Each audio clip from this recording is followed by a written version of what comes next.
നമസ്കാരം, news prime മലയാളത്തിലേക്ക് സ്വാഗതം. നമ്മുടെ രാജ്യത്തിൻ്റെ, അതായത് ഭാരതത്തിൻ്റെ പ്രതിരോധ നയങ്ങളും വിദേശ നയങ്ങളും ഒക്കെ നിയന്ത്രിക്കുന്നത് വാസ്തവത്തിൽ എപ്സ്റ്റീൻ ഗ്യാങ് ആണ് എന്നുള്ളത് കോൺഗ്രസ് പറഞ്ഞിരിക്കുകയാണ്.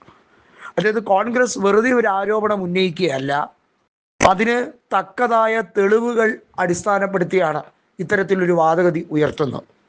സാധാരണഗതിയിൽ വിദേശകാര്യ നയങ്ങളും പ്രതിരോധ നയങ്ങളുമൊക്കെ ഇന്ത്യയെ സംബന്ധിച്ചിടത്തോളം സുദൃഢമാണ്. അതിനകത്ത് ആരെയും കൈകടത്താൻ അനുവദിക്കില്ല. ഒരു വിദേശ ശക്തിയെയും അതിനകത്ത് വെള്ളം ചേർക്കാൻ യാതൊരു രീതിയിലുള്ള സാധ്യതയും കൊടുക്കാറുമില്ല. ഒന്ന് നോക്കൂ, ഇറാനിയൻ കപ്പൽ ഇന്ത്യയുടെ സമുദ്ര അതിർത്തിയിലേക്ക് കടക്കുന്നതിന് മുമ്പ് അതിനെ US മുക്കിയിരിക്കുകയാണ്. ഒരു അന്തർവാഹിനി ഉപയോഗിച്ച് US അതിലെ ആളുകളെ, മനുഷ്യരെ കൊല്ലുകയാണ്. ഇത് വലിയ രീതിയിലുള്ള പ്രത്യാഘാതങ്ങൾ ഉണ്ടാക്കുന്ന സംഭവ വികാസമാണ്. നമ്മുടെ രാജ്യത്തിൻ്റെ സുരക്ഷയെ വരെ ചോദ്യം ചെയ്തുകൊണ്ട് ഇന്ത്യയുടെ ആവശ്യങ്ങളെ അല്ലെങ്കിൽ ഇന്ത്യയെ മാനിക്കാതെ ഇന്ത്യയെ നോക്കി കൊഞ്ഞനം കുത്തുകയാണ് ഡൊണാൾഡ് ട്രംപ് US പരിവാരങ്ങളും ശ്രമിച്ചുകൊണ്ടിരിക്കുന്നത്. അതിന് കുടപിടിക്കുന്ന സംഘപരിവാരവും നരേന്ദ്രമോദിയും വാസ്തവത്തിൽ ആ സ്ഥാനത്ത് തുടരാൻ യാതൊരു രീതിയിലുള്ള ധാർമ്മിക അവകാശവും ഇല്ല എന്നുള്ളതാണ് സത്യം. നമ്മുടെ രാജ്യത്തെ കരിവാരി തേക്കാൻ ഡൊണാൾഡ് ട്രംപ് ഇന്നും ഇന്നലെയും തുടങ്ങിയ പരിപാടിയല്ല. പാകിസ്ഥാന് വേണ്ടി കുഴലൂതുന്ന രാജ്യമാണ് യുണൈറ്റഡ് സ്റ്റേറ്റ്സ് ഓഫ് അമേരിക്ക അഥവാ US. അത് സുരക്ഷാ സമിതിയിൽ പാകിസ്ഥാൻ അനുകൂലമായി എപ്പോഴെല്ലാം വോട്ടെടുപ്പിൽ പങ്കെടുത്തിട്ടുണ്ട് എന്നുള്ളതിൻ്റെ ചരിത്രം പരിശോധിച്ചാൽ, അതിൻ്റെ രേഖകൾ പരിശോധിച്ചാൽ വളരെ വ്യക്തമായി തന്നെ നമുക്ക് മനസ്സിലാക്കാൻ കഴിയും ഇന്ത്യ എന്ന രാജ്യത്തോട് അമേരിക്ക കാണിച്ചിട്ടുള്ള അവഗണനയും ഇന്ത്യയോട് കാണിച്ചിട്ടുള്ള നയവും എന്താണ് എന്നുള്ളത്. ഇറാൻ അങ്ങനെയല്ല. ഏതൊരു ആപത്ഘട്ടത്തിലും ഇറാൻ പറയുന്ന വാക്കുകളെ നമുക്ക് വിശ്വാസത്തിലെടുക്കാൻ കഴിയും. ഇപ്പോഴും കഴിയുന്നൊരവസ്ഥയാണ്.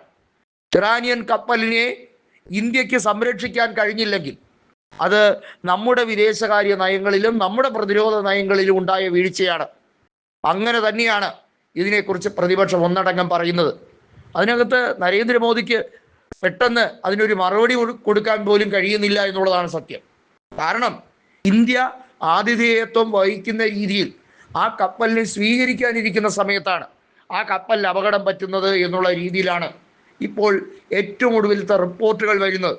87 പേർ കൊല്ലപ്പെട്ടു എന്നുള്ള റിപ്പോർട്ടായിരുന്നു ആദ്യം വന്നതെങ്കിൽ കൂടുതൽ കാഷ്വാലിറ്റീസും കൂടുതൽ അതിനെക്കുറിച്ചുള്ള തിരച്ചിലും ഒക്കെ നടന്നുകൊണ്ടിരിക്കുകയാണ്. ഇന്ത്യൻ സമുദ്രം ആർക്കും തീരെഴുതി കൊടുത്തിട്ടില്ല എന്നുള്ളത് ഓർമ്മ വേണം. ഇന്ത്യൻ മഹാസമുദ്രത്തെ വലിയ തോതിൽ അത് യുദ്ധഭീതി ഉണ്ടാക്കുന്ന രീതിയിൽ കലുഷിതമാക്കാൻ US-ന്റെ ശ്രമങ്ങളാണ് ഇപ്പോൾ നടന്നുകൊണ്ടിരിക്കുന്നത് എന്നുള്ളത് വളരെ വ്യക്തമാണ്. പ്രതിദിനം 7000 കോടിയിലധികം യുദ്ധച്ചെലവ് വരുത്തുന്ന US കൂടുതൽ വഷളാക്കാൻ വേണ്ടി ഇറാന് നേരെയുള്ള വ്യോമപാതയിലും അതുപോലെ കരസേന രീതിയിലും ഒക്കെ പ്രതിരോധം തീർക്കാൻ ശ്രമിക്കുമ്പോൾ ഇറാന് മറ്റ് വഴികളുണ്ട് എന്നുള്ളത് ഓർമ്മിക്കണം. ഹോർമൂസ് കടലിടുക്ക് അടയ്ക്കാൻ മാത്രമല്ല, ഇറാന് മറ്റ് പല രീതിയിലുള്ള സമ്പ്രദായവും കഴിയും. ഇറാനുമായി കൃത്യമായി ഈ കാര്യങ്ങളിൽ ഒരു വ്യക്തത വരുത്തണം എന്നുള്ള അഭിപ്രായമാണ് ഉരുത്തിരിഞ്ഞു വന്നിരിക്കുന്നത്.